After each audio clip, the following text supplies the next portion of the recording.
পরশুদিন সরস্বতী পুজো, তাই তো আমরা আজ আমাদের ডক্টর বি.আর. আম্বেদকর লাইব্রেরি পরিষ্কার করলাম। আর আমাদের পুরনো যে সরস্বতী মা ছিল সেটা এখন নিয়ে বিসর্জনে বেরোবো। আর আমরা সবাই এখন প্রস্তুত। মায়ের বিসর্জনে নাকি মিষ্টি মুখ করাতে হয়, তাই তো আমরা নকুলদানা খাওয়াচ্ছি। কি ঠিক আছে না? কারণ আমরা বুঝি কম, আমাদের পুঁজি কম। দেখো ছেলেপেলের মুখের হাসিটা, পাশেই কোদালিয়া নদী আছে, সেখানেই মাকে বিসর্জন দেব।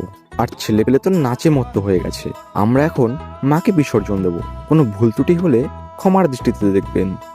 আমরা এখন মাকে বিসর্জন দিয়ে বাড়ির দিকে যাই। ততক্ষণে তোমরা সাবস্ক্রাইব করো ভাই। টাটা।